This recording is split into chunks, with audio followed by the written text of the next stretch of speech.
As of last week's video, we've hit a milestone. We've made it through 10% of One Piece. But I'll tell you what, it's been a fun ride. Having discovered the origins of the main cast, adventures through Barate and Arlong Park, we now find our crew sailing away from the intensely and frankly overwhelmingly interesting Log Town with the aim of the Grand Line. We are finally going there in this video, and I am so damn excited for it, especially after reading the material for this week's video. But I will say right now, Drum Island was perhaps the most interesting experience I've had while reading a manga, unlike anything I've ever reviewed. But before that, we've still got a massive journey ahead of us full of suspense, mystery, and who knows what else. Today I'll be reviewing chapters 101 to 154, covering the Reverse Mountain, Whisky Peak, Little Garden, and Drum Island arcs. So without further ado, I'm Totally Not Mark, and this is my review, first impression, and thoughts on my first taste of the Alabasta Saga.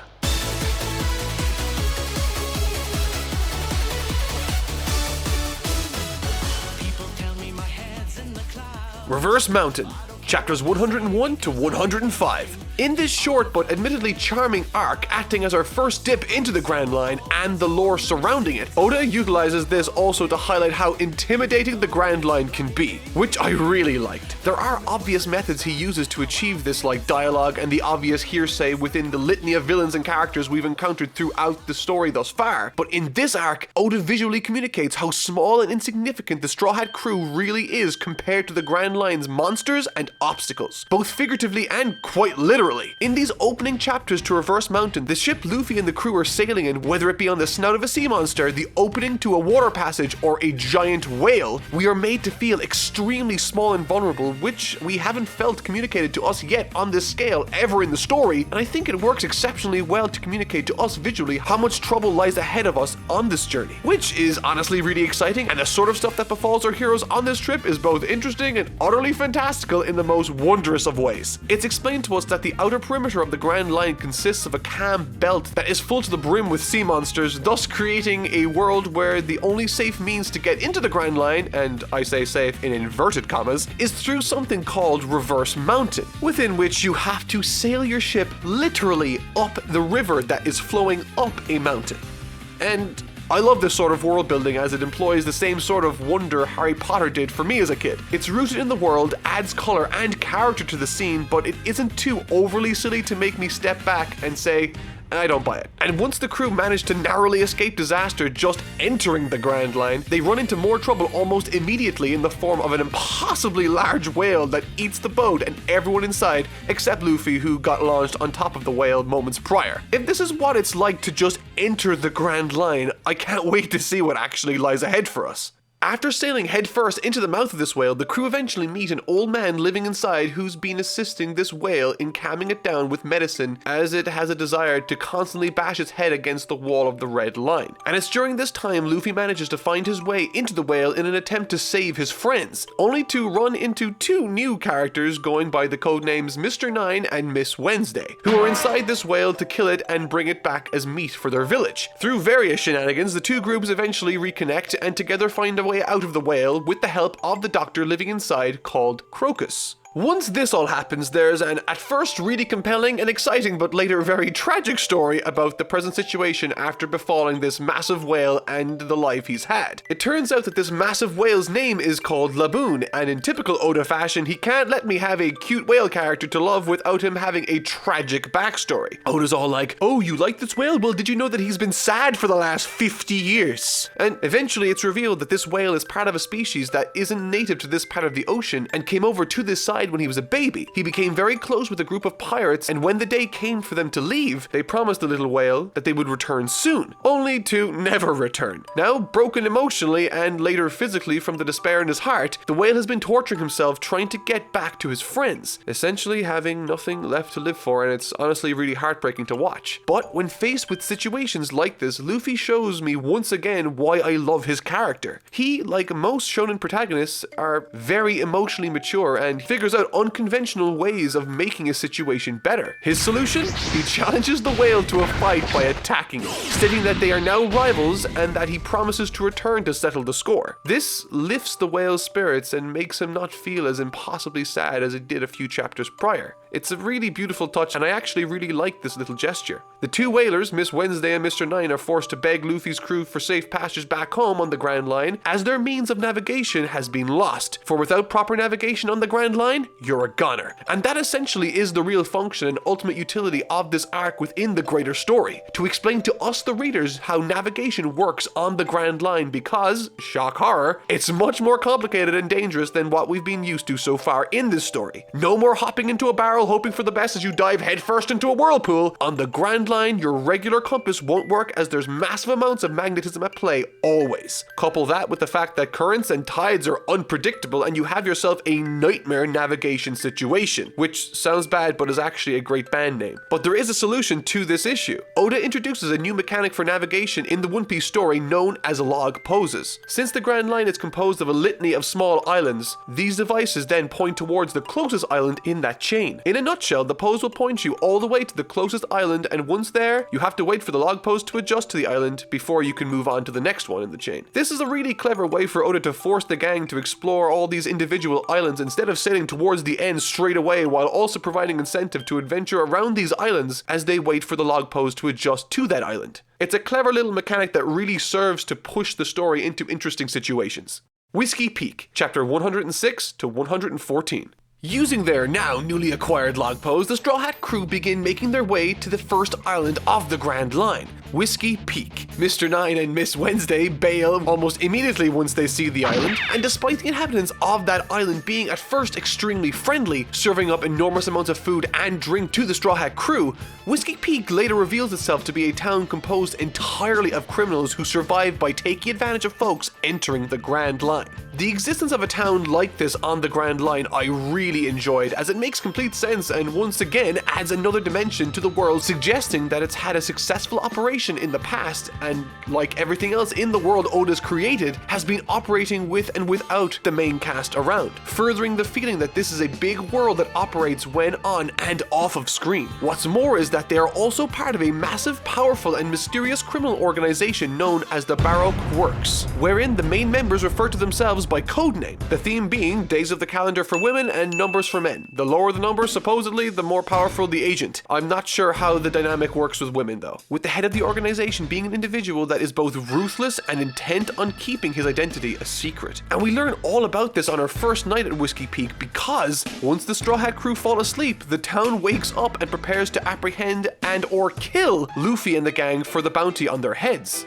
which, since his defeat of Arlong, has been raised to over 30 million berries. And that's when my favorite part of this arc happens. During this sequence, on top of the townspeople, he has to contend with the returning Miss Wednesday and Mr. Nine, as well as the newly introduced agents, Mr. 8 and Miss Monday. And as I've said, this is when my favorite part of the arc takes place, and it's my favorite not just because it's cool, but because the actions Zoro takes here are once again informed by character. Throughout the show, we've seen on a number of occasions Zoro sleeping aboard the ship during what some would describe as inopportune times for the rest of the shipmates. In this scene and sequence, it's revealed that he does so because he only really sleeps when he knows he can trust his surroundings. Furthermore, he refused to get blackout drunk for this specific eventuality. If I didn't already love Zoro's character, this would be the moment I'd propose to him. And what follows is an incredibly entertaining struggle between the forces of the Baroque Works and Zoro. Okay, perhaps struggle is the wrong word. Zoro dominates every character that gets in his way with some wonderful panel work by Oda in the manga. This section really came to life as he dashed and jumped from rooftops and back alleys, and this could perhaps be my favorite scene so far with Zoro in the entire series. But unfortunately, this arc takes a bit of a hit during the next scene and set of circumstances. Luffy's motivation to try and attack and kill Zoro made no sense to me here. And to be honest, I feel like this might be my first divisive or really unpopular opinion in this series. So right from the get-go, let me say I will try to explain my reasoning for not liking this as best I can, and if you do like it, that's totally cool. You are not wrong for doing so. So why did I not really like it? Well, it has nothing really to do with the visuals. There are some really interesting and triumphant shots of the characters in this back and forth, and I am more than interested to see who between the two would win in a fight, but my issues here, however, come from what we learned about Luffy during the Arlong arc, and this scene directly flies in the face of what I thought was Luffy's established character. Luffy trusts his crew, his friends, more than anything or anyone else. He gave Nami a ridiculous amount of understanding and leeway, and even when faced with her telling him flat out to his face, he was still on her side. In addition to that, Zoro has not once betrayed Luffy's trust. In fact, he has saved him on a number of occasions. But in this scene, Luffy just straight up tries to kill Zoro based exclusively on a brief interaction he had with a downed townsperson. This felt much less like typical Oda writing and more like an editor whispering over his ear saying, "Hey, Zoro and Luffy are the two most popular characters. You should totally make them fight." But sir, that doesn't make sense. Shh, money. Needless to say, for me, it felt artificial and totally out of character for Luffy. However, thankfully, it technically was inconsequential to the story, which, from a fundamentally narrative standpoint, usually is a mark against the fight itself, as everything in the story should inform the next set of events. But seeing as this was something I thought was totally ill-fitted in the series, I'll more than happily take it as a brief unimportant detour in what has been up until this point a fantastic trip. Aside from all of that, there's some super interesting character ideas on display in the form of yet two more new introductions that force Luffy and Zoro to work together. Miss Valentine, a girl that can change her weight to crush her opponent, and Mr. 5, an individual whose mucus is explosive. Both of these fine people have consumed devil fruit and are officer-ranked individuals from Baroque Works. And similar to how Reverse Mountain's job was to communicate to us the basics of navigation on the Grand Line as well as to inform us of the lore within the world itself, so too is Whisky Peak's job to introduce us to the secret organization of the Baroque Works. And in what began as a routine mugging operation within the town, shortly starts to involve the crew in something far more involved and dangerous when Miss Wednesday turns out to be an undercover Princess Vivi from the troubled kingdom of Alabasta. Furthermore, Mr. 8, who earlier lost to Zoro, was also an agent sent to protect her, known as Igram. Essentially, he tells the crew about Baroque Works, how dangerous they are, and why it's so important for Princess Vivi to return to Alabasta right now, and that involving themselves in this whole undercover operation puts all of their lives at danger. Naturally, however, the crew agrees, and together they vow on delivering Princess Vivi back to her kingdom. This seems straightforward enough, but as Igram leaves in an attempt to create a distraction, allowing the Straw Hat crew to escape, things become all the more severe when Miss All Sunday, the Vice President and Supreme Commander of the Baroque Works, makes herself known by lighting up the sky, erasing Igram from existence. And when Miss All Sunday suddenly appears on the Straw Hat ship unannounced, there's a very palpable new feeling that descended over me as a reader. Unlike Buggy, Krieg, or Arlong, this woman doesn't need to shout or create bravado over how powerful she really is. She speaks condescendingly while moving around and takes whatever she wants without any resistance. There's a real sense of tension as we and the Straw Hat crew start to understand the scope of what they have just agreed to in transporting Princess Vivi back to Alabasta. But what makes this encounter and dialogue exchange all the more interesting is that Miss All Sunday says that they are heading for Little Garden and that there are a number of stops before Alabasta. And knowing this, she offers them a log pose that points to the island of nothing, one stop before Alabasta, which is a strange name for an island, but Luffy, I think, rightfully crushes the offered log pose, declaring that she doesn't decide their course. But it makes you wonder, was she trying to sabotage the crew, or was she trying to get them closer to Alabasta because it makes no difference and she might be entertained by that sight? This mechanic of log poses and island hopping I really wasn't sure about when I was first introduced to it, but after experiencing it a bit, it offers a lot in the way of surprise and adventure. Due to the nature of the Grand Line, sailing without a log pose is practically a death sentence. It's a compelling and surprisingly robust mechanic I have grown to really appreciate in the story. And now with Miss All Sunday leaving them to their devices, we ready ourselves for what comes next. Little Garden, chapters 115 to 129. Of these setup arcs, Little Garden is probably my favorite of them, offering up stunning new designs, impossibly detailed jungle backgrounds, some gripping battle sequences, and a phone call conversation that literally had me at the edge of my seat. Little Garden is when things really start kicking off in the Grand Line's narrative, and this mysterious scenery that makes up and composes Little Garden is both gorgeous and unnerving. The world building at play here is once again top notch. Shortly after the gang lands on the island, they begin splitting up for various reasons. Vivi heads off with Luffy to explore, Sanji and Zoro challenge each other to find the biggest beast to slay, leaving Nami and Usopp to take care of the boat. Page after page, scene after scene, we are drip-fed information about this place, its environment, its native inhabitants, and even something far more massive. After learning earlier in the story how navigation through the Grand Line works, I was scared it would create excuses for Oda to deliver unnecessary chunks of story disconnected from the greater plot in the hopes of exploring the scope of the world alone. But thankfully, that is most definitely not the case here, as what transpires while operating in a different, new and exciting area with its own story to tell is still very much part of the same long continuous story being told for One Piece. And this is achieved solely through the Straw Hat crew. Oftentimes in episodic self-contained stories, the heroes tend to arrive in a new area on the most important and exciting day in that history of that place, just out of sheer coincidence, which I really find contrived and pandering to a certain extent. But because this is treated as one long continuous story, the events that cause destruction and conflict in Little Garden are a direct result of the main characters and the people chasing after them being there on that day. In other words, Luffy and the crew are the reason why this story is happening to this place right now, not random happenstance like other shows tend to lean on. What's more is that as the plot reveals its hand, Little Garden acts as the vehicle in introducing us to two massive giants who've both been doing battle for the last century. Their names being Dory, no relation to Finding Nemo, and Broggy, both giant warriors who've battled day in and day out, all this time for reasons that have been totally forgotten.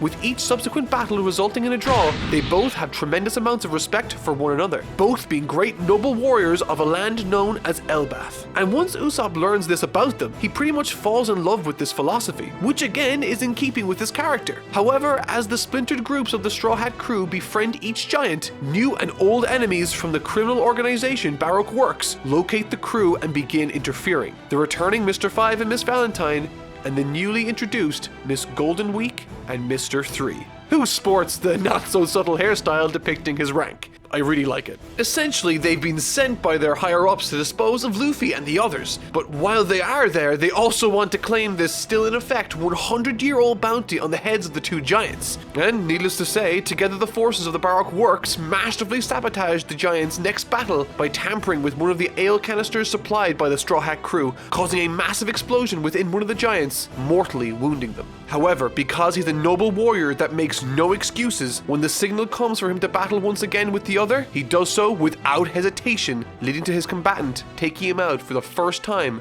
in 100 years. And this is when things really start to go down within this narrative, as an enraged Usopp and Luffy, who is now trapped, look on in horror before being attacked by the returning Mr. 5 and Miss Valentine. And to make matters worse, while all that is happening, Zoro, who had been hunting for the biggest creature he could find to beat Sanji in his little bet, gets apprehended along with Nami and Princess Vivi by the forces of the Baroque Works. Trapped on this strange wax structure created by Mr. 3, who possesses the power of wax, I guess, things really aren't looking good. And the set pieces as well as the fight scenes from this section of the story are some of my absolute favorites so far. Not just from an action standpoint, but also a comedic one. Zoro is ridiculously funny in these scenes when he's captured. This is honestly peak Zoro comedy, as the dire life-threatening situation combined with his no-nonsense, nonchalant attitude born some incredibly funny moments. Easily the funniest so far for me. Dubbed the Candelabra or something to that effect, thinking that Luffy, Usopp, and the Duck Monster are taken care of, Mr. 3 traps Zoro, Nami, and Princess Vivi by their feet in this massive melting wax structure that slowly is turning the three into wax statues. Unable to find a way out, with time running out also, Zoro elects to assume a fantastically triumphant pose, citing that he would rather look cool when he dies than to not. Can't deny that logic. But before that, with his last minutes of movement, he also elects that the best course of action is to hack off his legs with a sword to free himself, which borders on pathological levels of badassery, but I digress. Eventually, Luffy and Usopp shake themselves off from the prior scuffle they had and arrive on the scene to fight for their friends. But the most impressive aspect of this story has to be, for me, that while this final fight was happening, because Sanji hadn't been apprehended yet, I was so sure that he would eventually come out at the last second to make the save, but he never does. Instead, Usopp at the very end, through clever thinking and a great aim, saves the day along with Luffy. I really liked that misdirect for a few reasons, the obvious being the fact that I was expecting him to be caught, which was a nice misdirect, but what makes it work is that Sanji was the only one out of them up until this point who hadn't been yet identified by the Baroque Works, and so it made complete sense that they wouldn't be looking for him, and so he went unfound. And in addition to that, the scene he stumbles upon at the end of the arc is one of the most tense things I've read in One Piece so far. Having stumbled upon Mr. Three's base in the island, he intercepts a call from the main man himself, Mr. Zero, and he sounds all kinds of threatening. Sanji, pretending to be Mr. 3, confirms that the Straw Hat crew has been dealt with and that the mission is complete. However, in doing so, botches the report, leading to Mr. Zero sanctioning off-call the assassination of Mr. 3 without his knowledge. So, in the space of a single chapter, Sanji just bought the team the element of surprise and diverted all attention of the Baroque Works to Little Garden instead. I love this series. And to make matters even better, the once thought to be slain giant regains consciousness. He was never killed, and together the two giants help the Straw Hat crew escape Little Garden using the log post acquired from the Baroque Works. Everything here is connected so beautifully and it all makes sense, which I adore. But what I love most about Little Garden, and really Reverse Mountain and Whisky Peak as well, is that throughout these storylines we have been drip-fed information. We've been threatened and been made aware of a spectacularly terrifying entity we've been warned not to engage with. The tension in a very real way is building, and now it's time for Drum Island. And before I get into this, I want it to be known that while I don't know what to expect in this section moving forward, I do know that this particular chapter and subsequent chapters from this point onward are considered a big deal, which excites me. So, without further delay, let's dive right in.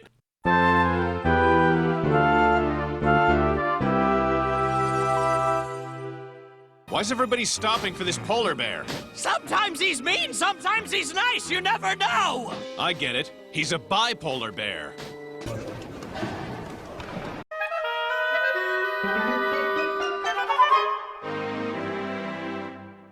Drum Island, chapters 130 to 154. Drum Island has been for a long time one of the arcs tons of you have been telling me to look forward to, and it honestly wasn't at all what I was expecting. And I don't mean that necessarily in a bad way, but beyond anything else, my experience with Drum Island will go down as one I won't soon forget, as it has been one of the most interesting read-throughs I've had with manga in my entire life. From the very beginning, I thoroughly enjoyed the motivation Luffy and the crew had to stop the forward progression of their journey and make a detour as Nami develops a very serious fever. This was enough motivation for me to stop as a reader, as I wasn't sure what was wrong with her either. So that created an immediate tension and interest in the story for me. Once at Drum Island, I thought the introduction to the village and country was a good one. Learning about their culture, environments, wildlife, and political issues, once again, Oda doesn't shortchange the world building, as we the audience are given ample time and space to explore and learn about this new land. And after learning about the plight of this land, with its deserted king and its only doctor living atop a massive mountain, by far and away my favorite part of the story was Luffy and Sanji's dangerous, perilous climb to reach the doctor with Nami on their backs. And I say favorite not because I don't like other aspects of the story,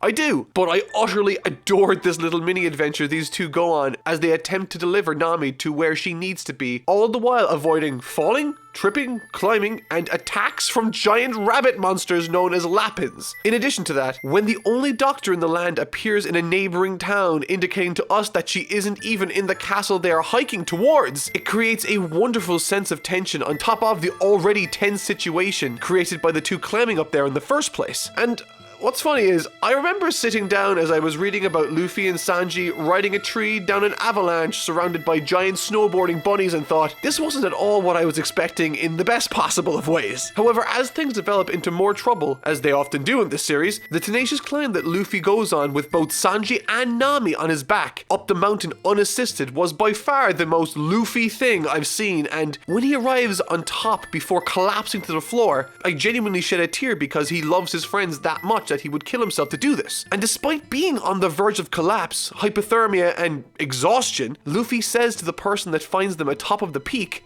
"My friends, they're my friends." He says this after climbing a 15,000-foot mountain with nothing left, and you would assume in need for help himself, yet he only draws attention to them. It makes me wonder why and how loyalty has become such a massive deal for Luffy, to an almost absurd degree too. It makes me wonder more about his origin and what happened to his family. In addition to that, this arc had some of the absolute funniest gags in the series so far. On more than a few occasions, I found myself wheezing with laughter, far more than I even had in Little Garden. Stuff like Zoro starting a fight with some random soldier in the name of justice, but really it's to steal his warm clothing, really got me. But the funniest gag in the entire arc for me came as Princess Vivi, in an attempt to wake up a fading Usopp in the snow, slaps the ever-loving daylights out of his face, causing it to swell up a crazy amount. Which on its own is funny already, but when Zoro stumbles upon the two, he greets Princess Vivi and stares long and hard at this swollen face of Usopp's before recognizing his nose and calling him by his name. I love stuff like that. It's just great character interactions. Also worth mentioning, the way this arc ends is both insanely interesting and raises so many damn questions my head hurts. For Gold Roger's name to actually be Gold D. Roger is a friggin' awesome swerve I didn't see coming, and makes me wonder what his connection to Monkey D. Luffy is, seen as they seem to be the only characters with that sort of name. Compounding this, we are greeted by this new character called Ace that seems to know Luffy, and during some conference some years ago, during Vivi's childhood flashback, we got to see a poster of that guy from Logtown who controlled the weather. This is such a bizarre, interesting, detailed story, and I have no idea what's to come next in Alabasta, but I'm really excited. However, that isn't all I want to discuss with regards Drum Island, as there are certain aspects I did dislike in it. You see, a large part of what makes shonen as popular as it is the empowerment the reader gets to experience or read about when characters like Goku, Naruto, and Luffy restore balance or justice in the worlds they operate within, also known as beating up the villains. In a lot of ways, this gut punch Goku eventually gives to Frieza is cathartic and makes me feel so damn good, because Frieza is fantastic at being a villain. And this is just one example. There are tons across anime and even One Piece like Arlong, Don Krieg, Buggy, and even the Baroque Works I've just been introduced to. Heck, seeing Luffy deck Arlong that very first time gave me shivers. But in this arc, a large portion of the conflict and tension after Nami recovers depends on this villain character, King Wapol, who really, for all intents and purposes, is the most overly cartoonish and least interesting villain I've seen in One Piece so far. Every scene he's in sort of annoyed me and bored me because of how overly simplistic and how obvious every decision he made was to predict. Unlike Krieg, he has no wants. Unlike Buggy, he has no charisma. And unlike Arlong, we don't have that strong a connection to the character he's threatening just yet in Chopper. Or at least, I didn't yet. The only reason I cared even a little bit about his ending was entirely down to how much I wanted Chopper to have a happy ending for himself. Because I do like the little guy's character and story, and while the ending fight scene had some epic and totally boss Luffy moments with him protecting the skull and crossbones on the tower, Wapol also might be the easiest main villain fight Luffy has fought so far in the entire series.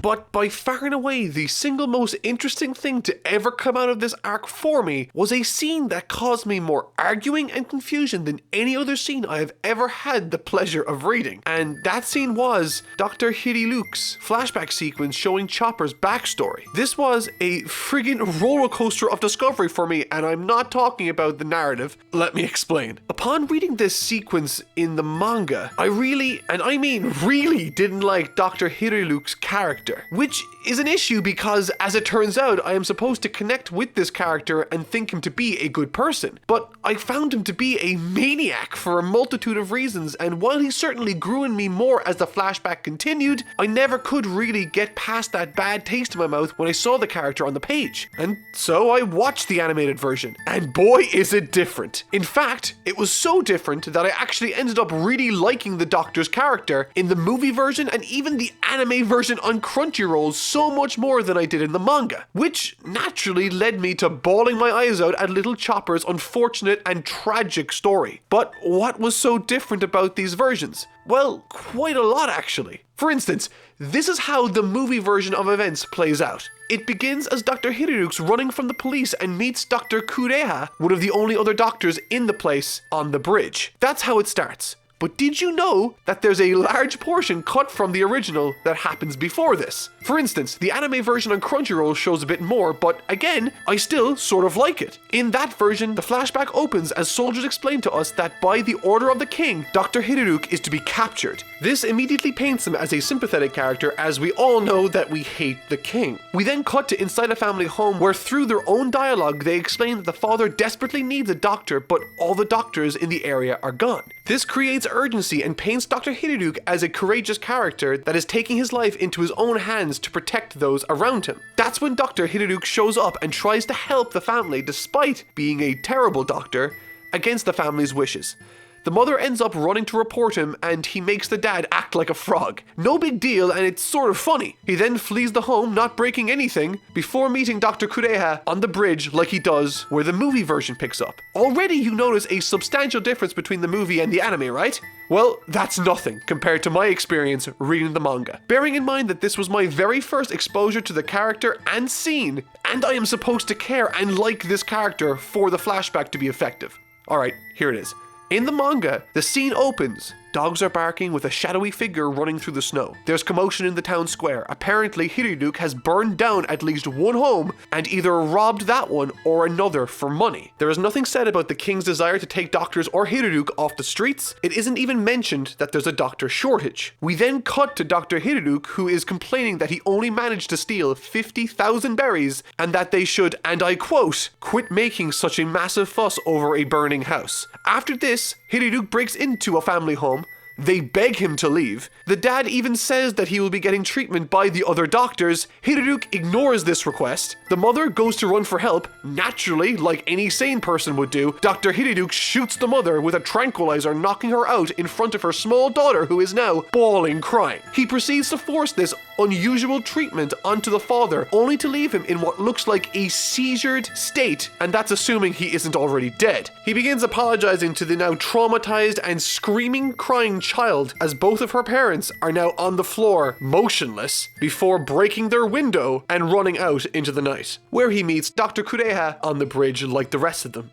Now that is a substantial difference to the animated versions. And even as the conversation progresses with Dr. Kureha on the bridge, it reveals a horrible truth about Dr. Hiruruk. She says, there's nothing worse than an incompetent physician. Had you not called yourself a doctor, hundreds of people wouldn't have suffered from a simple cold. And even the direct translation I found with the help of friends is worse. Both the fan translation, anime translation, and movie translations in this instance paint him in a much better light. So, in the manga, the guy is painted to be a maniac. And because Oda wanted me to sympathize and see him as a good guy character, the entire flashback sequence was hurt as a result for me. Thankfully, however, because AJ supplied me with a 30-minute section from the film to watch, I was able to really enjoy both the character of Dr. Hiruruk and especially Chopper, who this entire flashback is for. Capped off perfectly with a tragically sweet swerve incorporating poisonous mushrooms and the most innocent and tragic of mistakes by Chopper, which I thought thematically really wrapped up and encapsulates the entire story's message and philosophy, with Dr. Hiruruk's philosophy still ringing in the little guy's ear, motivating him to become a doctor that can cure anything, which is an inspiring thought. In all, I found this whole experience with Drum Island particularly funny, as in the past I've gone back to watch certain scenes to see how they play out in the anime for both my own enjoyment and research, and almost every time I preferred the experience I had in the manga. But this was one of the only times it was different, and I'm happy I had friends to point me to spoiler-free alternatives. Overall, I thought the arcs this week were extremely ambitious, and I'm glad they were. This was our very first outing into the Grand Line, and with it we've been exposed to its crazy navigation problems, its geography through the use of jungle and winter biomes. We've been introduced to a massive criminal underworld with its incredibly intimidating leader. We've seen some fantastic fights, learned quite a lot about how important a character introduction is in my experiences with the series, and we've also got a new crewmate in Chopper. I can't wait to see what's to come for this Ace character and how Luffy knows him. And I am chomping at the bit trying to finish this script so that I have an excuse to go and read the Alabasta arc that follows this. This is going to be an incredible adventure and I can't wait to share it with all of you. As always, I've been Totally Not Mark. Thank you so much for watching and I'll see you all next week.